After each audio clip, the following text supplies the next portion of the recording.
So today we will be starting the unit 1, incorporation of companies, how a company is formed, what are the basic requirements. Generally, this is the work done by the company secretaries, registration of a company. They are more equipped with that, and they have the authorization also, the signing authority. In most of the organizations, the company secretaries get involved in these kind of stuffs for the registration part. You have to arrange all the documents, the MOA, the subscription part. Then you have to go to the ROC, the registrar of company, in whichever place your company is situated, whether it be a Mumbai or Pune or Bangalore. There would be a ROC, registrar of companies. It is called, guys. So there you have to file all the documents, and in the schedules, how the format is to be given to the ROC is given there in the schedules. You have to follow that same format, like the address, situation, the particular where the business is situated, and who all are the members or the directors. Is there any conviction is involved, or the first time the company is being established, whether they had any previous companies. So all those things have to be mentioned in the schedules which are given. These schedules of incorporation of companies are nothing but just forms which are required to be filled and submitted to the ROC. We will be discussing all those things and what are the effects of incorporation, what are the benefits. So generally, guys, what is the strength? What is the strength of your class, guys? Right now, all the class are taking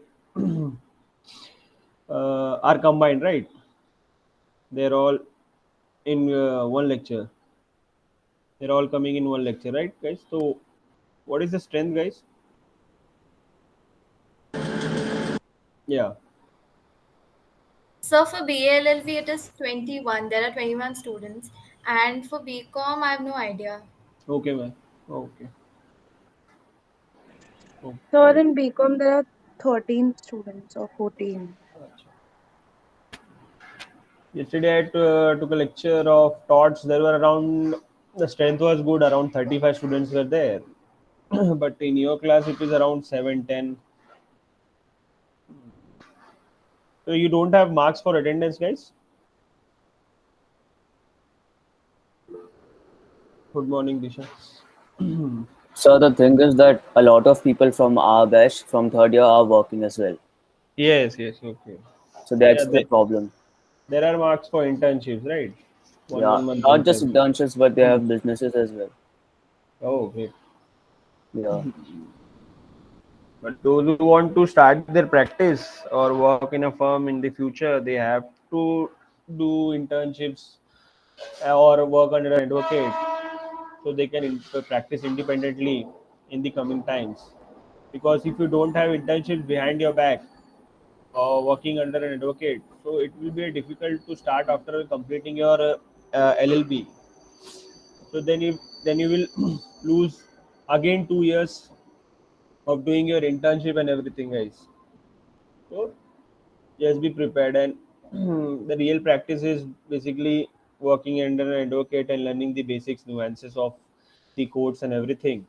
So there is a huge difference that you must have seen. Those who are working or those who have worked previously, the firm culture and working under a independent advocate is very different. So you should know all those things. Just try to take a taste of everything: the firm culture, the independent practice, also how group works, how individual cases are handled. So you should be aware of that, guys. I think those who are attending the lectures are mostly not doing any internships right now, so they are available for the lectures. That's great.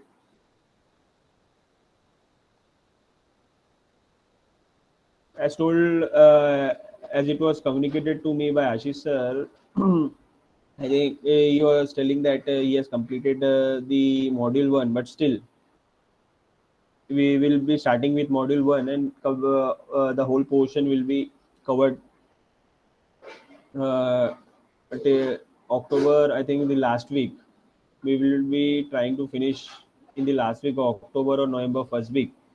So you will be having ample of time to revise in each and everything. And if the module one is already done, then it's good for you, as it could be a revision for all of you. Okay, guys. So I think I should start or wait for 3 minutes more. 9, 10. No, no, sir. Don't wait. Good morning, everyone. Don't Okay, wait, sir. good You one. start, please. Okay, It's sir. already Okay. 9:10. Start, start. Okay. Yes, sir. Thank you. So let me share the screen, guys.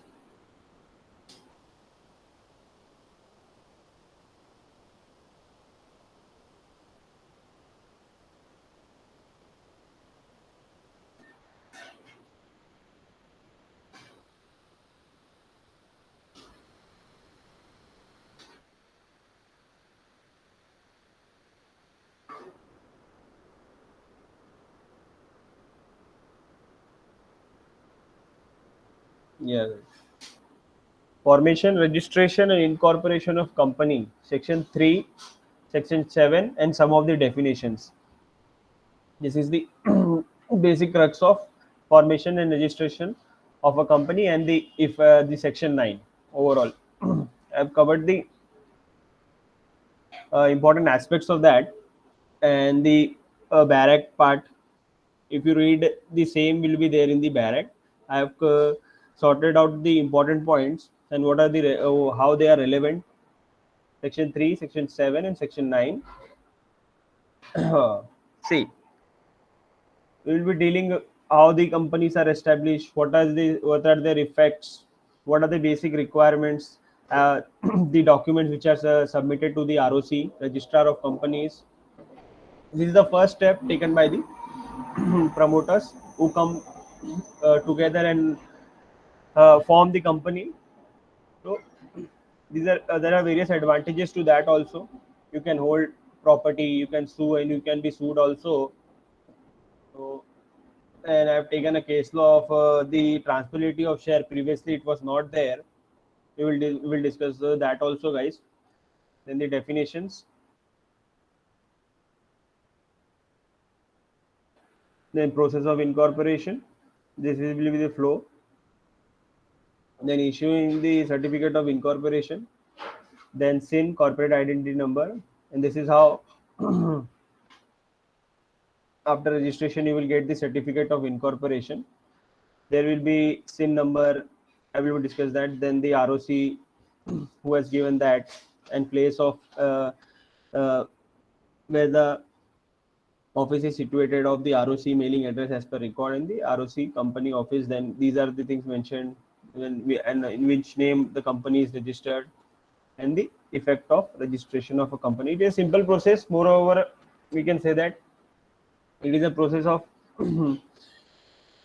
of filling the forms, having the schedules and MOA, and all the details are given to the ROC, and he scrutinizes all the things and then issues you the incorporation certificate. If he found some discrepancies, then he will come back to you and tell you to give the other documents also.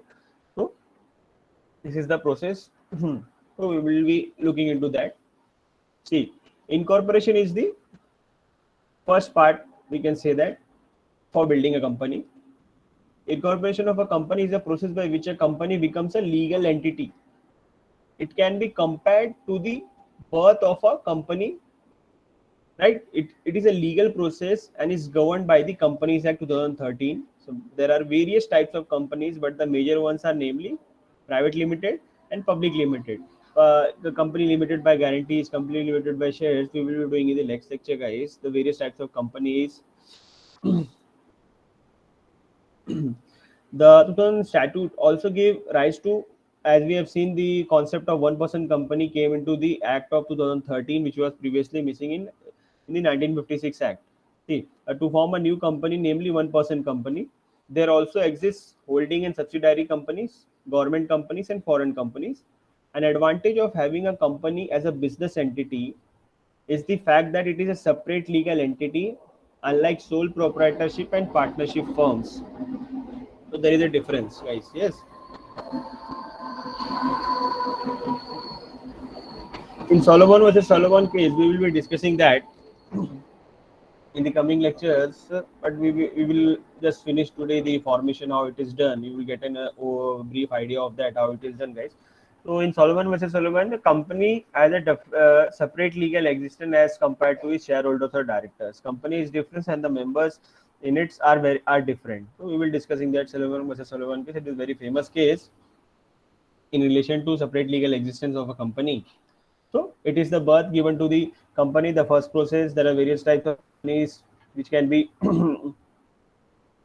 So second part, section 3, guys, of the act deals with the formation of a company. It is the process which results to the incorporation of a company. Provides that section 3 provides that a company can be formed for any legal purpose, not for any unlawful purpose, guys. Then incorporation certificate will never be granted. Can be formed for any legal purpose and lays down the specifications for the formation of a public, private, and one-person company. So, the requirements basically, a public company must be formed with 7 or more persons, section 3(1)(a). A private company must be formed with 2 or more persons, section 3(1)(b). And last one, a one-person company is formed with a single person. It is a private company with a single member, which was introduced first time via the Act of 2013, section 3(1)(c). Public company formed with 7 or more persons. Private company with 2 or more, one person with one-person company. This is the basic criteria which to be followed while filing the documents to the ROC, Registrar of Companies. Then what are the advantages? The advantage of incorporating a company is that company can sue and can be sued in its name, and it can own property. If you are unregistered, if you are not incorporated, guys, you cannot be sued, or can be sued in its own name, right? And it can hold property, but they don't have any legal validity. Company is there and they have everything, they have their capital and everything, but they are not registered. So this is the difference. They get a validity from the Registrar of Companies, from the ROC, that they are valid and working and they have incorporated. So this can help in, they can sue someone, and it can be sued if someone can file something against the company also, and it can hold property. Others also can do that, but they don't have a legal validity behind that. Moreover, incorporating saves the shareholders from having their personal assets liable to shareholders, right? If something happens, if the company goes bankrupt, if there is an insolvency or bankruptcy occurs, then it also helps the shareholders that they are liable up to that limit they have incorporated or they have contributed to the company. Incorporating saves the shareholders from having their personal assets liable to shareholders. It creates a limited liability for members. This means that the liability of shareholders is extended to of their share contribution. How much they have contributed to the company, that much they will be liable. Company limited by limited liability company. This is where this company the name comes from. Then the section 82, transferability of shares. You can transfer our shares or not, right? The section 82 talks about transferability of shares in the open market. A noteworthy case on transferability of shares is Western Maharashtra Development Corporation and Bajaj Auto Limited. This is for your info, guys.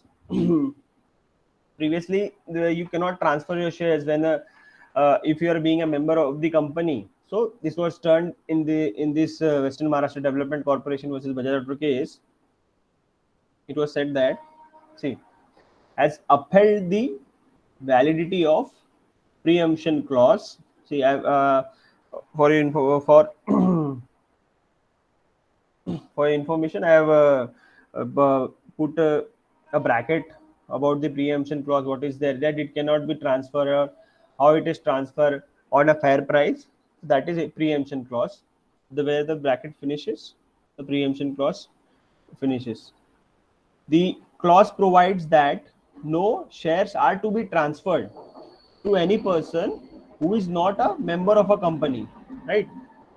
If there is a preemption clause, it was said that no shares are to be transferred to any person who is not a member of the company, provided that existing member is prepared. If someone is ready to prepare to purchase them at a fair price to be determined in accordance with the articles. In the articles, it is written that in such a price or such as members who are interested in buying the shares, they can give in the shares. So this clause was upheld in this following case law, Bombay High Court versus Bajaj Western Maharashtra Development. So this is the preemption clause. This clause provides that no shares are to be transferred. This clause says, if there is a clause in that, in the shareholder agreement, that there is a preemption clause, and it says that no shares are to be transferred to any person. This was upheld, guys. So between the shareholders of a public company, it has been held that the shareholder of a public company has a right to arrive at a consensual arrangement with a third party or another shareholder to deal with his own shares. So previously it was not there. So this is very important as compared to the transferability of shares, guys. Then some of the important definitions. These are given under section 3. Exactly what are the meaning of these different types of companies we should know. Section 268. These are the definition, guys. Defines a private company as a minimum that has a minimum paid up share capital as prescribed in his MOA and restricts the right to transfer his shares, right, according to the conditions laid down in the articles of association. As we have seen the transferability of shares, guys, in the previous case law, if it is mentioned in the articles that this is the manner in which the shares are to be transferred, then they can transfer the preemption clause. But it was upheld. If the shareholder is interested to a third party with an agreement, he can. So this was upheld. But in the definition, it is given like this: paid up share capital as prescribed and restricts the right to transfer its shares according to the conditions laid down in the articles of association of the company. The maximum limit of persons who can form a private company is 200, except in case of one person company. So this is a definition of private company, guys. And similarly, section 271 of the act defines public company. It is a company which is not a private company, right, and has a minimum paid up share capital as prescribed. It is clarified in the provision to the section that a subsidiary subsidiary company is also considered as a public company. A subsidiary is a distinctly separate firm controlled by a parent company. There are if you a subsidiary, there are, if you know, we have Tatas, and there are various subsidiary companies working under that. So these are examples of subsidiary companies, and the parent company is Tata, and the companies which are working under them are subsidiaries. A subsidiary is a distinctively separate firm controlled by a parent company. A subsidiary is referred as a wholly owned when 100% of his stocks is owned by his parent company. All the stocks are held by the Tatas. I'm just giving the example. There are various we can know. Reliance is there. There are various subsidiaries companies working currently. So, by its parent company, the stocks are held by the parent company of a public company shall also be treated as public company even if it remains private under its article. In when the MOA or the articles of associations are made for the objectives and the working are mentioned in that, guys. So if it is a private company in the articles, but still it will be considered as a public company because the parent company, the Reliance or the Tatas are holding the 100% of its stocks. So that is why it is treated to be as a public company. So this is a definition of public company, guys. Then section 2, subsection 2 provides that a one-person company means which only has one person as its member. It is to be noted that prior to Companies Act, there were limit for prescribed paid up capital, but it was removed. It is to be noted that prior to the Companies Act Amendment 2015, a minimum paid up share capital of rupees 1 lakh for private company and rupees 5 lakhs for a public company was prescribed under the Act. Currently, this requirement has been done away with, and there is no minimum paid up share capital that is prescribed under the Act.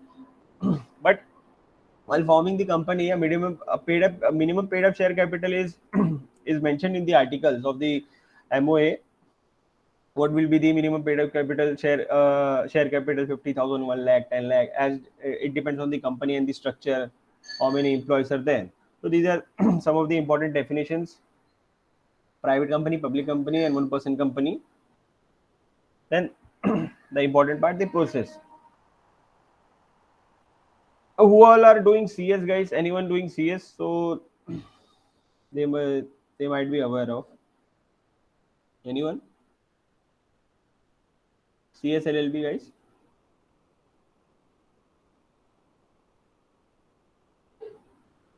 Anyone doing CS LLB?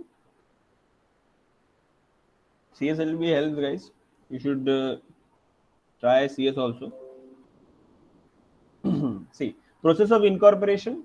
The minimum requirement, as we have seen, public is 7 and private is 2. Section 7, Section 3, Section 7, Section 9 are the important section for the incorporation, registration, and effect. Section 7 of the Companies Act details the procedure of incorporation of a company. Here is the procedure: filing of company registrations paper with the registrar of companies. Registrar of companies are there in each and every metro cities, or where the, if it in Maharashtra, then it will be in Mumbai, Pune, the major metro cities. So it depends on that. We have to go to the registrar of the companies with all the schedules, all the forms which is there, and what all things to be mentioned, we will be saying in that. To incorporate a company, the subscriber has to file the following company registration papers with the registrar, within whose jurisdiction the location of the registered office of the proposed company falls. Right? If my company is in Pune, right, and within whose jurisdiction the location of a registered office, the registered office is important. We might have some other offices, but the main registered office is to be there, and we have to file the registration papers over there. If my registered office is in Mumbai, so I will be filing my ROC, my registration papers in Mumbai, where the registrar of companies office is there. So similarly, if I might have other offices in Pune also, then in MP also, then it doesn't matter.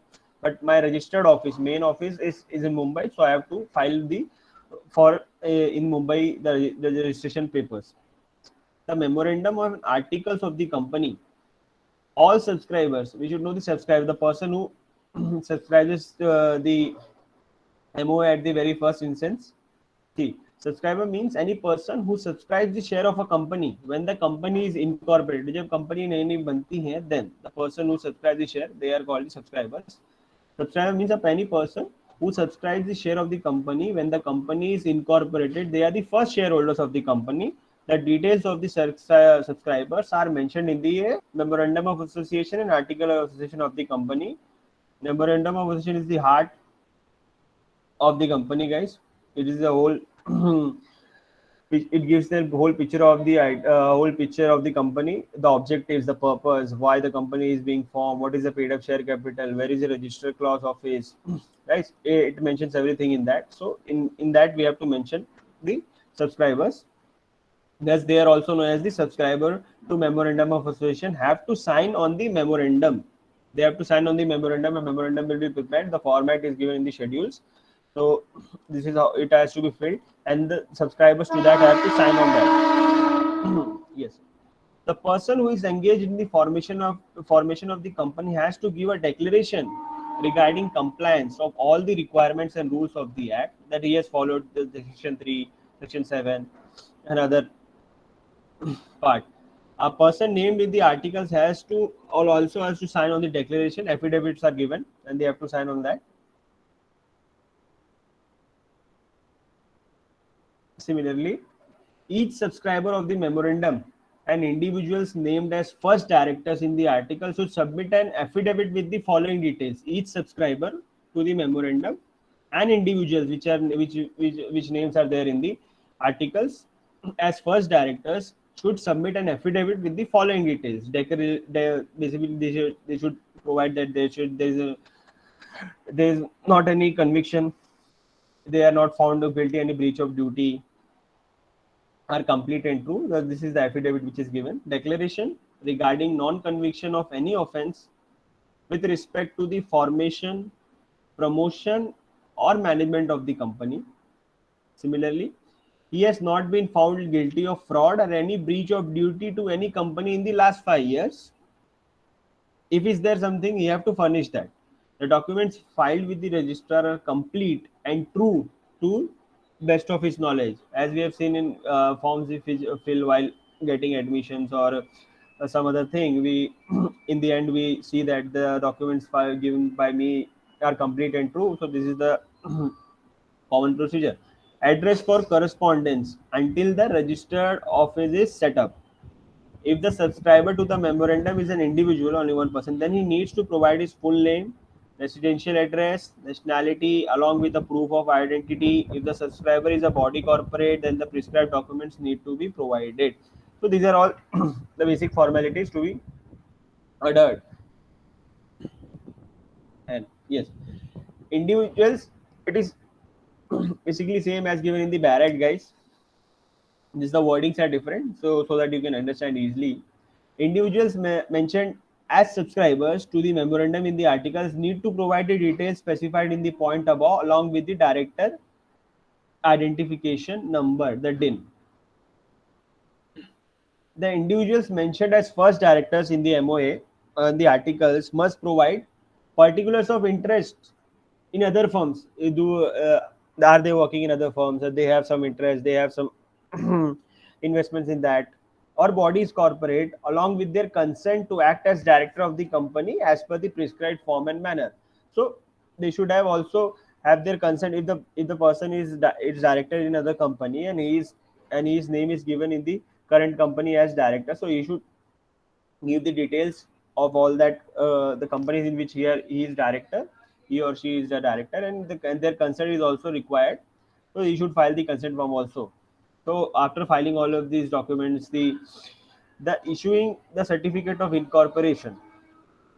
Once the registrar receives the information and company registration papers, he registers all information and documents and issues a certificate of incorporation in the prescribed form. First thing is given the corporate identity number. Here it is, guys. This one.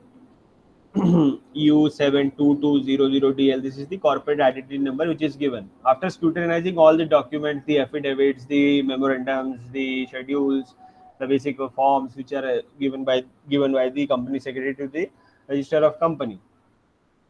Corporate identity number, SIN. The registrar also allocates a corporate identity number to the company which is distinct, which is a distinct identity for the company. The allotment of SIN is on and from the company's incorporation date, carries this date. When that certificate will be carrying that date when the corporate identity number is issued. Maintaining copies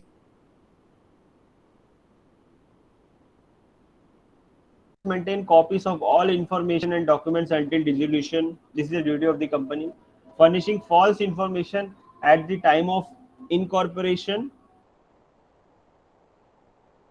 During the formation of a company, an individual can furnish, right?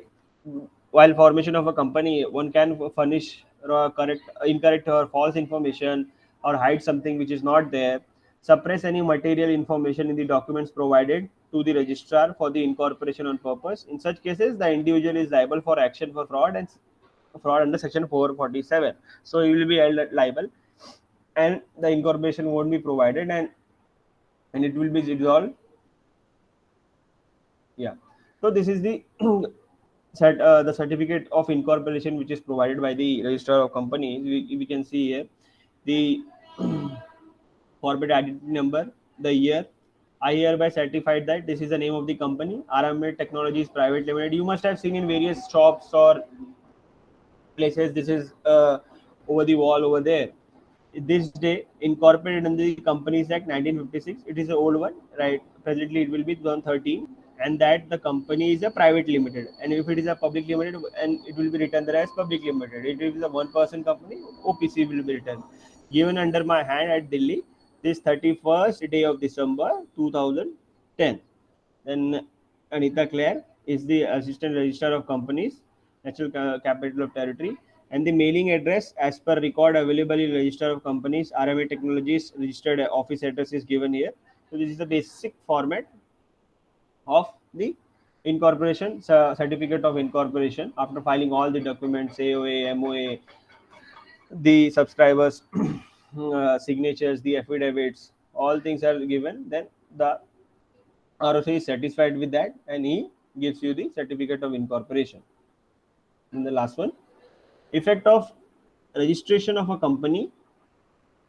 According to section 9 of the Companies Act 2013, these are the effects of registration of company. From the date of incorporation, date, as we have seen the date, my hand at this 31st day of December 2010. The subscribers to the memorandum and all subsequent members of the company are a body corporate, then they become incorporated. They have an incorporation. And a registered company can exercise all functions of a company incorporated under the act. Also, the company has perpetual section, it cannot die even if all the members, shareholders, directors die, the company will still run. With power to acquire, hold, and dispose of property of all forms, they can acquire property. Also, it can contract, sue, and can be sued by the said name. This is the main advantage of getting incorporated. There are other companies which are not incorporated, they cannot do all this stuff, and they are not legally they backed by the statute or by the Companies Act 2013. This is the difference. Further, the company becomes a legal person separate from the incorporators from the date of incorporation. Company is different, and the directors, shareholders, members, promoters, all those people are different, separate from the incorporators from the date of incorporation. Also, a binding contract comes into existence between the company and its member as mentioned in the MOA until the company dissolves or the registrar removes it from the registers. It has perpetual existence, it will never come to an end, the company will stay there. So this is the basic overview of formation of a company under Companies Act. Section 3, the basic definitions of public private company, one person company, what are the advantages, it can sue, it can be sued, it is owned, it can hold property, transferability of shares is there. And the case law which was where the preemption clause was mentioned in the articles, it was upheld, and the person can transfer his shares to a third person. Then definitions of what is a private company and a public company, and subsidiary company of a private company of a public company is also remains as a private company under this article. This is the important part in this definition. Then one person company, previously there were limits, it was removed. Then process, section 7 deals with the process. Whenever you write in the examination, if this question comes, guys, try to write the section 7. If you that's easy, section 7 is a lucky number for anyone, so it can be easily remembered. So to incorporate, a subscriber must sign the memo in the MOA or AOA of the company and have to give the affidavits of the following: that there was no previous conviction, there's not found guilty, and document filed the registrar are true and complete. Address for correspondence is a subscriber to the memorandum individual and needs to provide the individual part. Then individuals mentioned in the subscribers memorandum need to provide the details specified in the point above along with director identification number. They have to provide the DIN. DIN is given to the director. Then he have to, I have told you that the process yesterday, that the director identification number, the biometrics are taken, and his all documents are verified. He is scrutinized where his work is there any previous conviction, or he has found he has been guilty of any malpractices. So these are all things checked by the ROC, and then the director identification number is given to that person. The individual mentioned is the first director of the company must have consent of where the others they are working. Then issuing the certificate of incorporation after receiving all the information, and issue the certificate of incorporation in the prescribed form, the corporate identity number, and it is a duty of the company to maintain the copies of the registration papers, maintain all copies of information, furnishing false information at the time of information. It can lead to non-incorporation of the company. It can be held like fraud. It can be held under 447 as fraud. Suppress of any material information. These all things not to be done while forming the company, and this is a certificate. just a speedy revision. And according to section 9, what are the effect of registration? From the date of they get a perpetual succession, they can hold property, and there are separate legal assistance. Okay, 1 minute.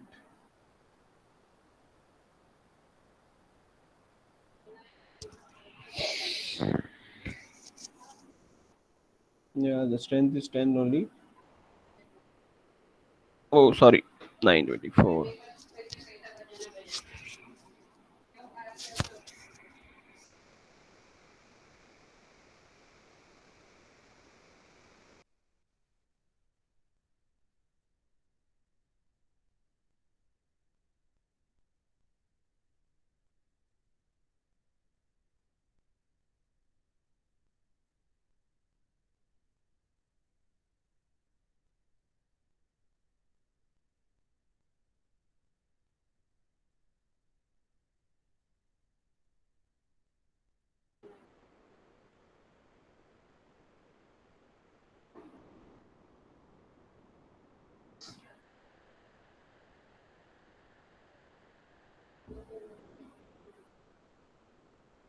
Sorry guys, network problem.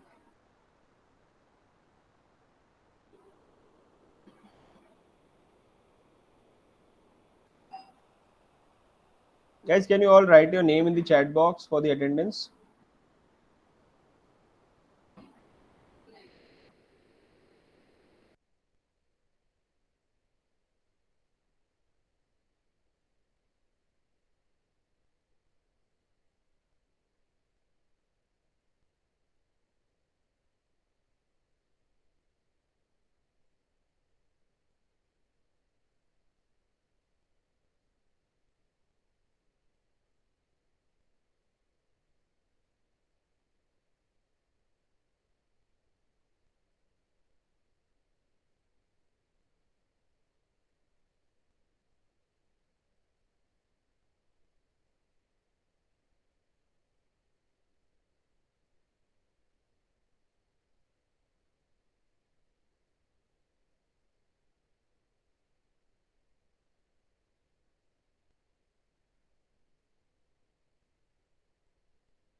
Excuse me, sir. Sir, you're on mute. Sorry. Sorry, I didn't saw. Sorry. Yeah, what I was saying that generally a short note is asked on incorporation of a company. So you should start with the definitions given in section 3, then the incorporation procedure section 7, and the effect of the registration section 9. So this will sum up your short note generally. But in the practical aspect, it is very different. This is for a know-how that one should know that what is the basic procedure. But in practical life, it is very different. You have to take out all the printouts which is given in the schedules, the MOA, OA, and then you have to get all the details of the subscribers, the first persons who subscribe this to the shares, right, and the directors. You have to take all the get their details, fill it in the forms F, G, H, I, whichever is there in the schedules. Then get the affidavits done of the directors and the shareholders.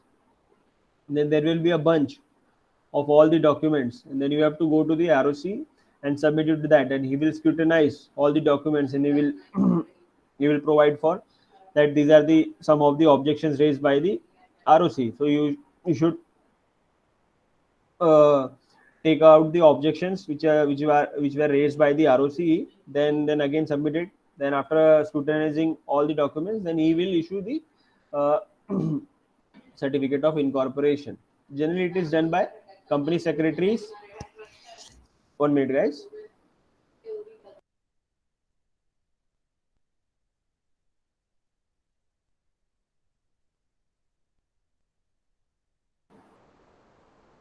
Yeah, so generally it is done by company secretaries. So they are very much important part in a company. After the directors or the members sign the OA, the company secretary signature is very much required on the MOA or the AOA. So that's why I was saying that CS with LLB helps a student to get both the aspects of the advocacy and the company secretary part also, and it is very much compulsory right now. The amendment was there that a company which is having a paid up capital of about 5 lakh must have a company secretary in their office or in their organization. But this is not similar, but this is not a criteria for advocates that there should be an advocate in that company. So this helps the company secretaries. So that's why I was telling to CSLLB, it is a good scope for all of you. Generally, most of the students do. They take CS and they do not take Sanad. Basically, they do not take Sanad because the company secretary don't provide the consent, or sometimes they do not agree to that. But there are students I have seen, they have taken out Sanad also, and they have company secretary certificate also, and they are practicing in both the CS part and the advocacy part also. So just that they don't appear in court, but they have their Sanad, the certificate of practice, POPA. So they have with them. So it will be a good option to the students who are studious. They can clear CS and LLB easily, and they can have a good support behind their back, guys. So this helps. So give a thought on this also for CS. And right now they have introduced the entrance also. CS meet, or what is that? I don't remember. ECD. You will be directly going to the executive level, then the professional. Until you will complete your LLB, you will be in the professional stage of CS. In mostly 1 or 2 after completing your LLB, you will be completing your CS also. If you are very much studious and clearing all the papers on at one go, so it will help you. Just give a thought on this also, guys. Yeah. So yes, thank you for today. I am ending the lecture. You can take a break, or if you have another lecture, you can join the other lecture, guys. We'll meet tomorrow with a new topic: the types of companies, and what are the prescribed capitals mentioned in that, and what are the advantages of all those companies, whether it be a private, public, one person, limited liability, joint liability, single. Okay, guys. So we will be dealing with that tomorrow. Thank you so much, everyone.